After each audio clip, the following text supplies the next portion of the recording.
What's up, Crowdfunding Nation? Welcome back to the Crowdfunding Demystified podcast. And I hope that you've been taking a ton of action this past week towards your goals. And it is time to talk shop. It is time to talk about strategies, resources, mechanics, and tactics when it comes to launching an effective crowdfunding campaign. And obviously, that's what we talk about every single week on this show. You can go back in the archives to hundreds of episodes from many different categories, many different platforms, sharing with you exactly what you got to do to get the funding that you deserve when it comes to your projects, your inventions, your physical products, your artistic work. Maybe you're doing something, a book or a board game or a card game, whatever it is, you're going to find that on this show, and also have many different success stories from so many walks of life. I think the earliest age we've had on this podcast is around like 17 years old. I think on the older side, probably around 75, from people literally around the globe that are using crowdfunding to unlock the power and the potential of their ideas. So this is my passion, obviously, and I think that one of the things I've been noticing more recently, and honestly, I think that most people don't even know about this, but this is a major trend that's happening that I want to share with you on this particular episode, and that's, my God, there is a massive swell. There's a huge, almost deluge, a tsunami, if you will, when it comes to the subject of equity crowdfunding. My friend, this is a rising tide, and there's that saying that a rising tide lifts all of the ships. I can't tell you the number of successful campaigns I am seeing every single week being launched on successful equity crowdfunding campaign websites. So I'm talking folks like Republic, WeFunder, Start Engine, all the biggies out there when it comes to this. You will discover treasure troves of campaigns that are getting massive funding using equity crowdfunding. So that's actually the subject of today's show. We brought on an individual that's running an equity crowdfunding campaign for a really cool invention, and this is part of Aptera Motors. So these guys are thinkers, innovators, and industry leaders behind a global movement towards sustainability in transportation. And they actually are developing vehicles that are so incredibly innovative when it comes to sustainability and when it comes to environmentally friendly missions. So this is basically an all-electric car that this individual has created, and they've been able to use the power of crowdfunding to raise money for this. So you're going to hear not only lessons when it comes to what do you need to know about equity crowdfunding, some tidbits when it comes to marketing, some of the things you should know about when it comes to getting attention right from the crowd, etc. But also, you're going to learn about the entrepreneurial story, some of the successes that this individual is willing to pass on, some of the tips and advice as an entrepreneur, as a startup founder, what you need to really have in terms of your mindset and mentality if you want to make it big. If someday you want to get investors for your company, you want to build a startup, if you want to sell your company or do an IPO, you gotta tune in to this podcast episode. I think you're gonna like it a lot.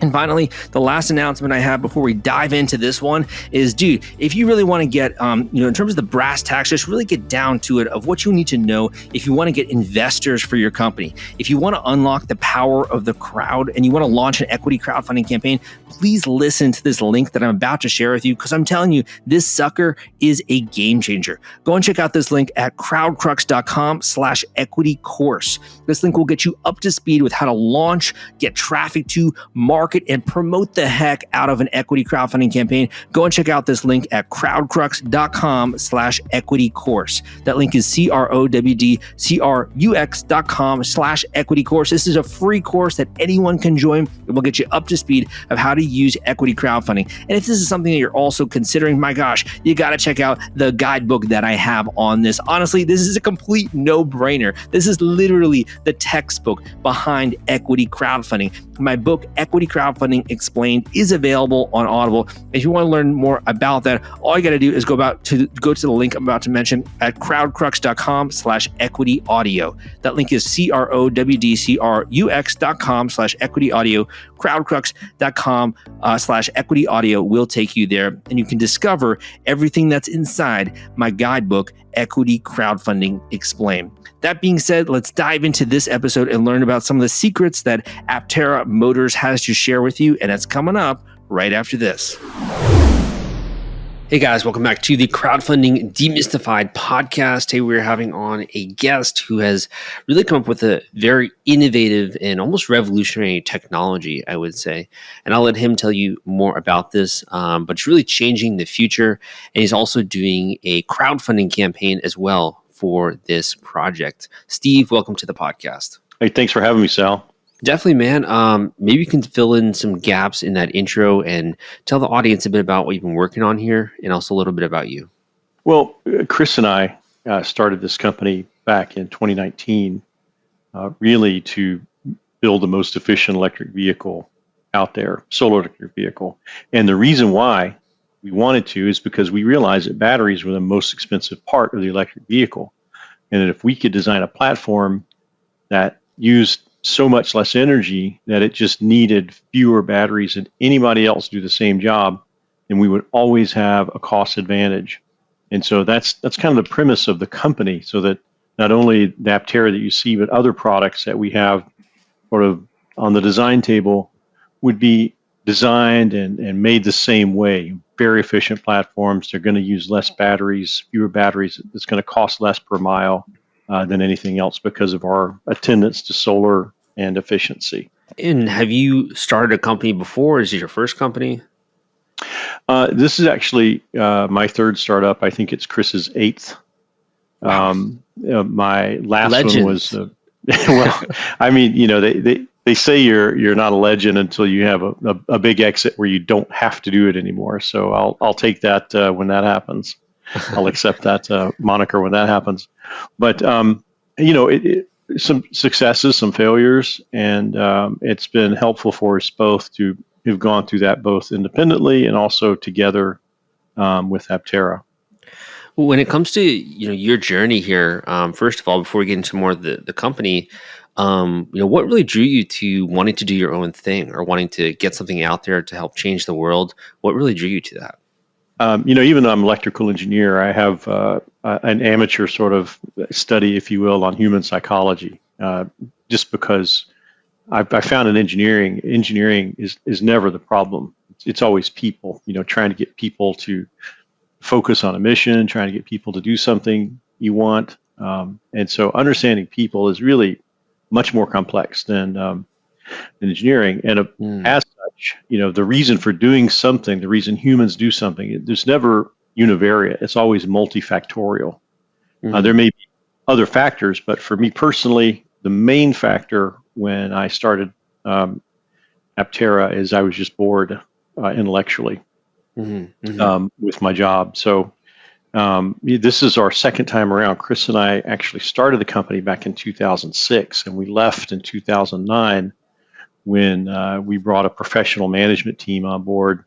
And that's, right when the economic crisis hit, 2008. They were unable to raise money. We had gone off and started our next companies by that point. And so they liquidated and sold all the assets. And later, 2019, we restarted.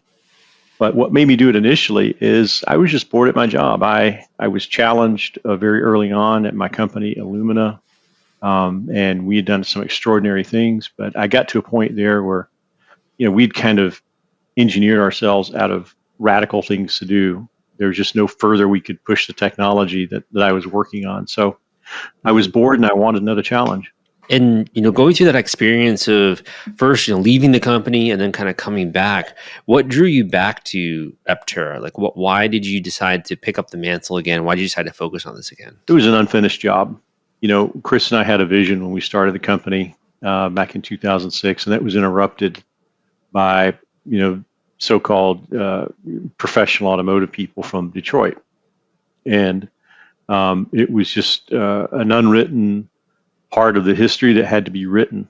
And so it had stuck with us all these years. And 2017, I was living in Abu Dhabi with my family. I was running an ag tech fund for one of the royal families there. Chris and I had always stayed in contact. 2017, we moved back, and he and I, had lunch and just started talking about this. And we thought, well, when we first started Aptera, like there was no supplier ecosystem. There wasn't even a charge plug standard. That's why Tesla had to make their own. But now, the whole world has changed, and people love electric vehicles. They can't make them fast enough, and it's grown more than anybody thought it would. And our technology would give us an advantage because we'd be able to go further per mile on batteries than anybody else. And we knew that range was one of the most, not the only, but the most dominant factor that came into people's decision-making process for electric vehicles. Because we'd studied, the past 10 years of EV sales and determined that range was, again, not the only, but a dominant factor in driving those sales. Talk to me a little bit about, what makes you unique, because I think someone listening to this show is going to be maybe comparing you, right, to like a Tesla or something like that. What makes you guys unique when it comes to the technology that you've developed? Well, what makes us unique is we're the only solar electric vehicle company around. We fundamentally disagree with other OEMs or thought leaders that say, well, solar should be only on the house or shouldn't be on the vehicle.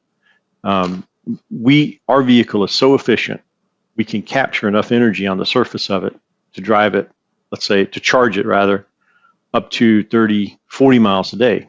And that's about the distance that most people drive. And so if you look at the economics of, putting the solar on your roof and then, selling it, you're gone all day, right? So you can't charge it till you get home, and so you sell it back to the power company, and then they for a really low price, they sell it back to you at a higher price in the evening. The economics just of rooftop solar, they're great for offsetting the house and stuff, but it doesn't make sense for charging the car. Most people now are spending more to charge your electric vehicle than they were for gasoline, which is absurd, because electric vehicles are 10 times more efficient from an energy perspective versus thermodynamics of a Carnot cycle.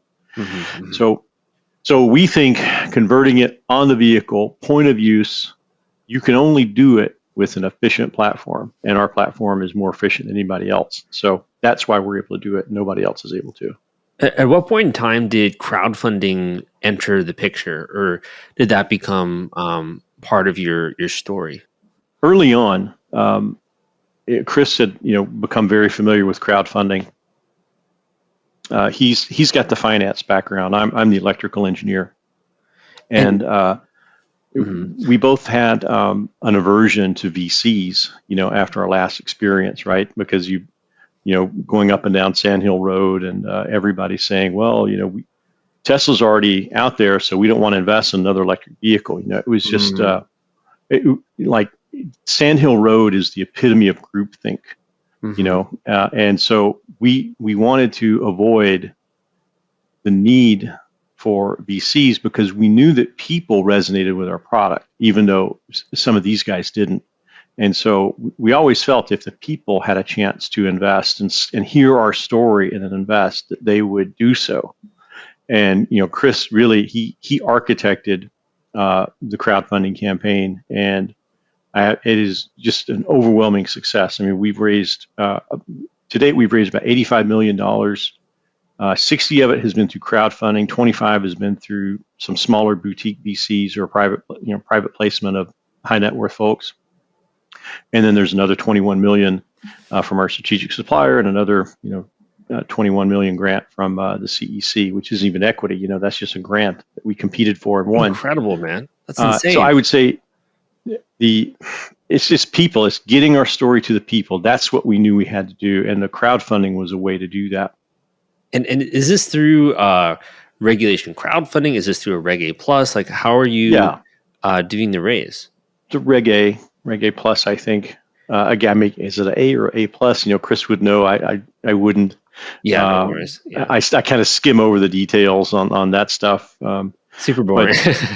No, it's all critical, and it's actually it's a very important part of our financial system to have created that mechanism to do that. Other countries don't have it. We didn't have it, before that regulation too, of course, in the United States. So it's really enabled us to take this from concept to, almost near production now. We still have to raise, a little bit more institutional size money to get it to production, because the crowdfunding just doesn't come in at a rate necessary to match production. But it has allowed us to design multiple prototypes, build them, and finish, complete the design on the production vehicle mostly, and begin paying for tooling and just, huge. We couldn't have done it without it. Yeah, huge. So you've been able to raise, millions of dollars, right? When it comes to the crowdfunding campaign, what did it feel like, as an entrepreneur, for people that you've never met before to actually throw in and invest in the company and to do that online? What did that feel like when you started to hear about people actually doing that? Before the initial or after the initial sort of exuberance, it's really humility, because these are just regular people. They're putting in money that's very important to them, and it means that we have an extremely high standard of responsibility to these investors to make sure that every single penny is spent. Spend it like it's grandma's money. Make sure nothing's wasted. Operate as lean as we can. Be as transparent as we can, and do everything we can to, give a return on their money, which hopefully we'll be able to, if we're able, let's say, to IPO. But I would say it's humility that people are so motivated to spend money that's invest money that's very precious to them into our venture. And how are these people discovering you? Is this like word of mouth? Is this through social media or marketing? Like, how are people discovering or coming across you? It's a combination of both. We have a great social media team through Sarah Hardwick, our CMO, and her team that works with her there. And so they're able to not only use word of mouth. We have, I think, over 500 brand ambassadors. These are people that are sort of friends of the company, fans of the company, who work for free to spread the word. They host events, almost like how Tupperware or something, back in the day. I'm showing my age, but any kind of those things sold like hotcakes, though, right? Yeah, exactly, and they did it, through people evangelizing about it. So our ambassadors are kind of like evangelists that work for the company. That's one way. So that's through word of mouth and the network effect. The other way is through social media. So the marketing team does place ads on social media, and they post on YouTube. We've got a fair amount of subscribers on our social media. So whenever we post anything on social media, lots of folks see it. Yeah, and they share it. And it's such a eye-catching design as well. It's almost kind of like futuristic looking. So I could very easily also see that capturing a lot of attention, right, when it comes to the social media. Yeah, it's hard to ignore a picture of the vehicle if it pops up on something that you're looking at. You kind of have to click on it. If you're worried about the fulfillment and shipping part of your Kickstarter campaign when it comes to getting out all those perks and rewards to your backers, rest assured I've put together a complete Kickstarter fulfillment and shipping checklist for you, and it's free. This is sponsored by the folks at Fulfillrite, and they thought that you should have this checklist as part of your arsenal going into a crowdfunding campaign. If you want to get instant access to this checklist, and it's free, you can go to fulfillrite.com/checklist. Again, that is fulfillrite.com/checklist, fulfillrite.com/checklist. Just go to that link and you can download it immediately. So you're running this campaign and you're getting more funding and you're being able to iterate on the product and create prototypes and those kinds of things. For others, people that are in the audience that are entrepreneurs that have a big vision and just like you do you feel like there are any words of wisdom or tips that you could share with them that have helped you get to this point? First tip is when you're describing what you do or your product or your service, you think of your elevator pitch. It needs to be as short and as powerful as possible.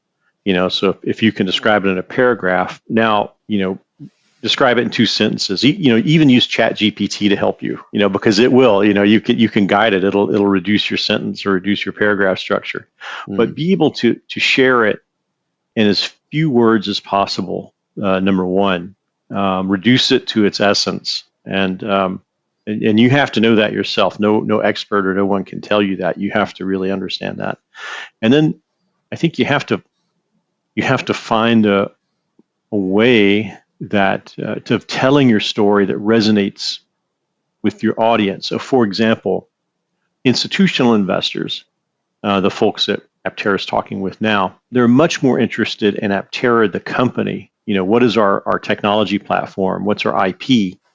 How does that technology platform and IP roll into other products, that kind of thing. So that's a different message than to a family or a person who wants a vehicle that they don't have to charge or plug in. And so it's there's a retail focus, if you will, or a consumer focus messaging that we've had from the beginning. And now we're starting to develop institutional messaging, which is not public facing. It's the conversations we're having with investors, but it's a different messaging. So know your audience. If you're talking, if you're an entrepreneur and you have a product and you're crowdfunding and it's doing great, and you're raising money with it, but now you're talking with maybe a big strategic partner. Maybe they want to come in and take a serious chunk of ownership. It might be different messaging to them than it would be to the people in the crowdfunding campaign. Yeah, I love that, and it's almost kind of like tailoring your marketing angle, right? Depending on who you're going after. For people that are listening right now that might be interested in your company, what do you feel like are the reasons why people are investing? Is it because of the commitment to environmentally friendly energy sources? Is it because they want to own one? Or is it because they want to participate in maybe what might be someday a big IPO? Why do you feel like people are participating in your raise? It's a combination of things. Our marketing team has done pretty significant analysis on the people, not only through surveys, but just through analysis that we can do, with sort of the anonymous analysis of the zip codes and other metrics and ways that I guess social media folks have to do research. And there's two main archetypes of folks. The first one are the people that are really moved by the environmental story and need. The fact that this is a net zero carbon vehicle. It doesn't need any carbon production to drive. It's powered by the sun, doesn't burden the grid, et cetera, et cetera. That's one segment of the consumer. The other segment of the consumer is someone who lined up for the first Tesla. They want the piece of technology that's the most advanced, that very few people have, that is exciting and new. And so there's a lot of popular cars that are out there, but they're getting sort of long in the tooth from a design perspective. And so people are looking for the next thing. That's the other segment. You might call them the novelty-seeking segment. Yeah, the early adopters, right? Mm-hmm. People who want something before everyone else. That's right. Really, really cool. And I think that makes so much sense, right? Is like segmenting your audience, like you said. And we had no idea, honestly. We had to do research to discover, wait a minute, there's actually two separate groups here. So it is helpful, obviously, to understand that so you can talk to that segmented audience properly. For you, focusing so much on this company and putting in the grind, what is the most rewarding aspect to you of either being a founder or participating in this venture? What's the most rewarding aspect to you? It's really it's kind of small, but it's when I hear strangers, or I'm told of stories of strangers that discover Aptera that maybe tell me about it. My brother, for example, was watching the local news in Georgia, and they're just interviewing some random guy on TV about some union retirement pension fund thing. But he happened to be wearing an Aptera hat. That's cool. That's super cool. Or seeing it on a magazine cover, like when you're on an airliner, and you like pull the magazine out the front pocket, and you're like, oh wow, that's us, stuff like that. Yeah, it's like a movie. That's like a movie moment. Yeah. You realize that, and we realized early on, this is what we've done is like I tell people we're like monkeys in a lab that created some reaction. And we don't quite understand it. We just know that it's reacting, and we don't want to disturb it. And it's taken on this life of its own. It's far greater than the founders, far greater than any of the employees, because it's something that the whole world, resonates with and wants. Mm-hmm. And we've tapped into this desire that was already there. We just tapped into it. Yeah, it's kind of like the beginnings of a movement almost. One of the other questions I had for you is, I think that there's a big problem, at least in my industry, when it comes to equity crowdfunding, and I don't think enough people know about it, and I Mhm. don't think there's almost like a bit of a stigma on it as well. What do you think, in your circles of more founders using the internet to reach their customers, but also to reach investors? What do you think about the whole equity crowdfunding industry?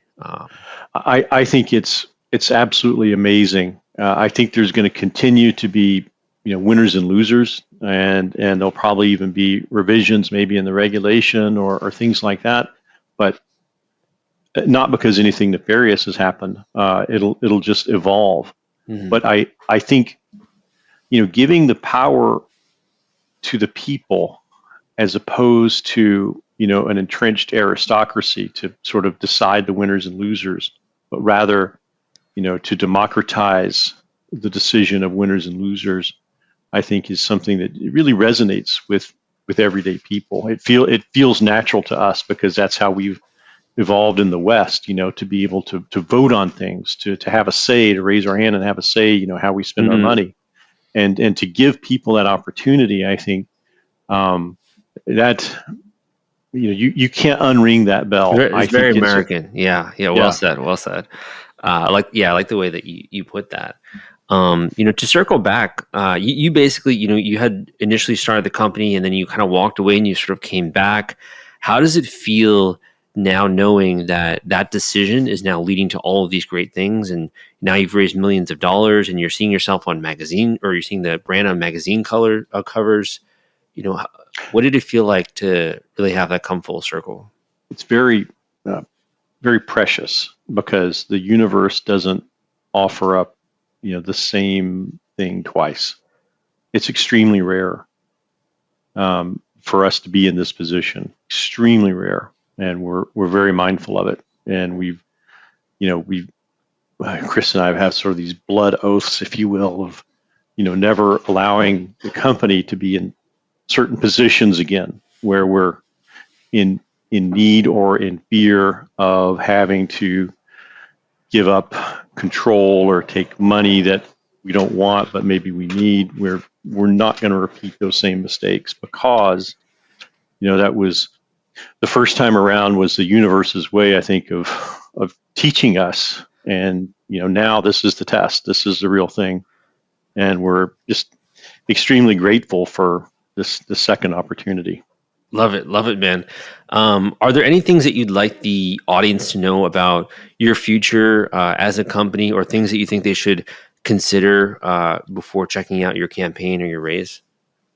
Look, any startup has risk, and we're doing our very best to mitigate all those. People can read our filings, our SEC filings, are on the campaign page. You subscribe to our newsletter is probably the best way just to learn about us. And if you go to YouTube and look at Aptera's video channel, we've got tons of content that I think is incomparable, from other OEMs, especially startup OEMs. You can see the design details of batteries, of suspension, of the frame. You can see, the vehicle drag racing other fast cars and winning. You can just see so much and educate yourself on our brand, the company, and the product just by going to YouTube and watching the different videos. And I think then after that, if it's something that you're invested or interested in, you can always go to aptera.com/invest and check it out. Well said. Well said. So just to clarify, so aptera.us, is that the right link that you want? Correct. Aptera.us is the main page. So from there, you can go see other videos. You can invest. You can see the leaderboard, which is where you can actually buy your first delivery position. So the first 2,000 delivery positions are being available for an investment of $10,000 each. I think we Great. filled almost 1,000 of them so far, 800 plus 900, something like that. So that's been Very really exciting. Very exciting. Awesome. So I'll be sure to include that link in the show notes so you guys can go and check it out. And you can learn more about this. My final question for you, and we can end on this note, is you can either end with a quote that you like, you can end with a word of encouragement to other founders in the audience, you could end with a bit of advice that maybe someone else has given you along the way. or a final tip about raising money or crowdfunding, any of those, and we can end on that note. Sure. I will go to one of my favorites. I want to think and make sure I paraphrase it correctly. It's something like, let's see. I think the problem with a lot of entrepreneurs is they want to wait till things are perfect. And the quote that I'm thinking of, and I don't have it in front of me, but it basically says, don't spend your time waiting in port for calmer seas. Learn to master the raging ocean. And I think you have to be biased for action. You have to leave port, even if it's stormy and it's scary, because to sit and wait for calmer times or the perfect time, you'll miss out on the opportunity. You'll run out of money. You can't do that. You have to learn to master the raging ocean. Awesome, man. Well said. Steve, thank you so much for coming on the show. Really appreciate it. And good luck with your technology. I hope that it continues to do well, and look forward to seeing your future success. Hey, thank you very much, Sal. I really appreciate it. Enjoy talking to you. Thank you for listening to this episode of the Crowdfunding Demystified podcast. Again, my name is Salvador Briggman. This is the Crowdfunding Demystified show. And dude, where else are you going to get all the valuable tips and goods delivered straight to you? So that way you can go out there and you can take some action. You can learn from some of these success stories across many different categories, discovering what works when it comes to crowdfunding, getting the crowd to show up, getting them to actually believe in you, your project, to build a brand from scratch. One of the most compelling and exciting things that's available to anyone out there, no matter where you are. Go and listen to some of the other episodes I got out there, dude, because I'm telling you, literally, I brought on guests who have no prior experience when it comes to developing products, when it comes to creating a game, when it comes to even putting out books, and they're able to hit it big with a crowdfunding campaign, even if they're not located in the United States.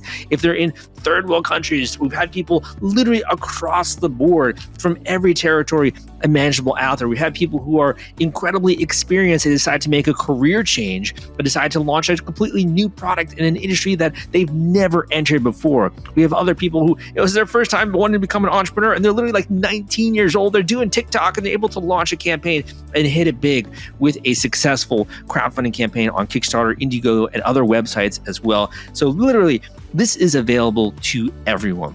And if you're like, dude, I really want to actually buckle down and learn this. This is not just, understanding how it works. It's developing a set of skills, understanding how to market, how to promote, how to get the crowd's attention, how to put together an incredibly explosive campaign. So when you launch, you get funded instantly. You have an incredibly compelling page as well that gets people excited, that gets them ramped up, that gets them wanting to believe in you, your mission, and to make an impact, right? One of the most important things. If you want to discover some of those secrets that go into that, the crowdfunding secrets, if you will, go and hop on my free course, which is available to you if you're interested in learning how to launch an effective Kickstarter campaign and smash through your goal. Go and check this out at crowdcrux.com/Kickstarter. That link is crowdcrux.com/Kickstarter. That's crowdcrux.com/Kickstarter. Will take you there. Enter your name and email, and you will start getting some training videos from me and really warming you up to speed very quickly as to how to do one of these campaigns. Now, if you want to actually book a session with the teacher himself, if you really want to go to the horse's mouth, you want to kind of dive into that massive library I have, having been in this industry since 2012, all the different strategies, techniques, tools, resources, people as well in this industry that can help you.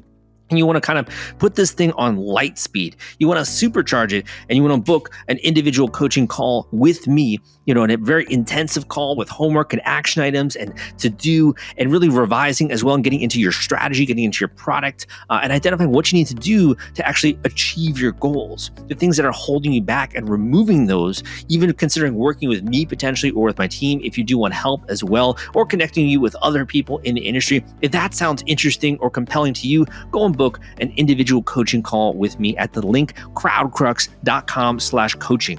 That is crowdcrux.com/coaching. crowdcrux.com/coaching will take you there. Fill out some information on that form so that I know more about you, what you're trying to do, more about your project, what you want to accomplish, all those cool things. and we can set our date. We can set our coaching call ASAP.